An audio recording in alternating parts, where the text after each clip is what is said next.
क्योंकि फ्यूचर आसान नहीं है। अगर आप लिखित वचन से जुड़े हुए नहीं हैं, परमेश्वर कभी भी बोलकर आपसे बात नहीं करता। जब शैतान लोगों पर ज्यादा अटैक करेगा, आप ज्यादा ब्लेस किए जाएंगे खुदाबंद के द्वारा। फ्यूचर में डार्कनेस ज्यादा है, चैलेंजेस ज्यादा हैं, तो हमारी तैयारी भी पहले से ज्यादा होनी चाहिए। हमें पहले जितनी बाइबल हमने पढ़ी उससे कहीं अधिक हमें बाइबल पढ़नी पड़ेगी, क्योंकि परमेश्वर अगर आपको गाइड करता है तो वो तभी कर पाता है जब आप लिखित वचन के साथ जुड़े हुए होते हैं। बहुत से लोग बोलते हैं कि परमेश्वर मुझे उससे बात क्यों नहीं करता, मैं प्रभु से कैसे बात करूं, मैं कैसे समझूं सीखूं, प्रभु मुझसे क्या कहता है, और आप बाइबल को पढ़ते नहीं। अगर आप लिखित वचन से जुड़े हुए नहीं हैं, परमेश्वर कभी भी ऑडिबल आपसे बात बोलकर आपसे बात नहीं करता। हर एक की बुलाहट अलग है, आपकी बुलाहट अलग है, मेरी अलग है, लेकिन आपकी बुलाहट में आप करें क्या, आपको तभी मालूम हो सकता है जब आप वचन के साथ जुड़े हुए हों। आप वचन के साथ जुड़ेंगे, आप वचन को पढ़ेंगे, तो परमेश्वर आपकी लाइफ की बुलाहट में आपको क्या करना है, घर कैसे चलाना है, काम कैसे करना है, सेवकाई कैसे चलानी है, स्पिरिचुअल लाइफ को कैसे चलाना है, वो आपके विषय में बात करेगा। कौन सा कैरियर चुनना है, कौन सा बिजनेस करना है, वो आपसे बात करेगा। तो बाइबल कहती है वचन एक शीशा है, जब आप शीशे के सामने खड़े होंगे आपको अपनी कमियां मालूम होगी, आप कमियों को निकालोगे, परमेश्वर का अनुग्रह आपकी लाइफ पर आएगा। तो ये चीजें आपको समझनी है, बुद्धि के साथ चलना है, प्रार्थना के साथ चलना है, फास्टिंग के साथ चलना है। बाइबल जितनी पहले कभी नहीं पढ़ी उस रीडिंग, उस डेडिकेशन के साथ चलना है, हमें तैयार रहना है। मैं आपको बता रहा हूं, जब शैतान लोगों पर ज्यादा अटैक करेगा, आप ज्यादा ब्लेस किए जाएंगे खुदाबंद के द्वारा। आने वाले समय में कौन बचेगा? जिसका पैसा बैंक में होगा वो नहीं, मैं फिर कह रहा हूं, वो बचेगा जो धरती के साथ जुड़ा हुआ, जिसके पास जमीन होगी। आज आपको मालूम नहीं कौन सा बैंक उठ के बोल देता है कि ये बैंक बंद होने वाला, अपना पैसा निकाल लो। आपको पहली बात प्रार्थना करनी है, और आपको क्या करना है, आपको जमीन के साथ जुड़ना है, आपको अपनी सेविंग को बचाने की आदत डालनी है।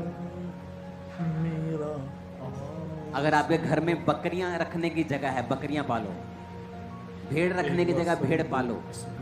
कोशिश करो जो आप महीने का कमाते हो उसे सेव करो, और जो घर का खर्चा है उसे बाहर से चलाओ। अगर घर में 4 जन हैं, वो चारों काम करें, घर से काम करें। हर बंदा फैमिली का जो अडल्ट है वो फैमिली में जोड़ने की कोशिश करें, हाउस मीटिंग करें।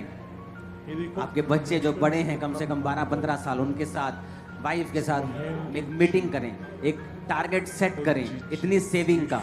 आपको वो थोड़ी लगती, डोंट वरी, सेविंग करना स्टार्ट करें। मैं आपको बता रहा हूं, क्योंकि जो फ्यूचर है आप तभी बच पाएंगे अगर आपने सेविंग की होगी। आप सेविंग करके उसका प्लॉट लें, अपनी लाइफ में 50% सेविंग करने की आदत डालो।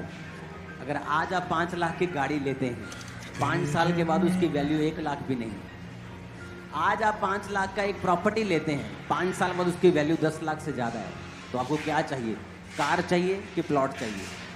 लेकिन लोगों का ध्यान नहीं है। और इसी वजह से जब आने वाले समय में जो परमेश्वर ने बताया है कि जब इकोनॉमिक ऑपरेशन होगा, एक प्रेशर होगा, चीज़ें महंगी होंगी, तो फिर लोग दुखी होंगे, और वही बचेंगे जो तैयारी करके बैठे होंगे, जिनके पास सेविंग्स होंगी।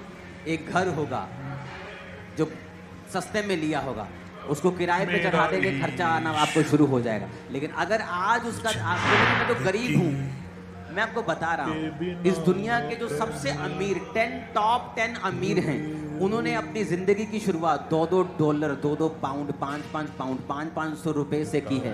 500 रुपए की इन्वेस्टमेंट, 1000 रुपए की इन्वेस्टमेंट। मैं आपको ये क्यों बातें बता रहा हूँ? मैं आपको इसलिए बता रहा हूँ क्योंकि जो फ्यूचर में होने वाला है, अगर आपको मैं उसके लिए प्रिपेयर नहीं करूँगा, फिर आपको लगेगा कि जैसे दुनिया धक्के खा रही है हम भी खा रहे हैं, हम में और दुनिया में कोई फ़र्क नहीं है। लेकिन आज आपको मालूम होगा कि नहीं, हमें ये बता दिया गया था, हमें अलर्ट कर दिया गया था, हमें सेविंग करने के लिए बोला गया था, हमें चीज़ें, कौन सी चीज़ें खरीदने के लिए बोला गया जो आने वाले समय में बढ़ेंगी। आप गाड़ी सस्ती लेके भी चला सकते हो काम, अगर आपको गाड़ी चाहिए चाहिए, लेकिन अगर आप उसको सेविंग करेंगे, फ्यूचर में आप मेरा थैंक्स करने के लिए जरूर आएंगे। मैं आपको बता रहा हूँ, आपके पास सोना होगा, चांदी होगी, लैंड होगा, जमीन होगी, जानवर होंगे। अगर ये चीजें आपके पास होंगी, आप सेफ होंगे, आप आगे बढ़ेंगे, आप बहुत चीजें करेंगे, दुनिया से अलग होंगे, दुनिया रो रही होगी, आप हंस रहे होंगे।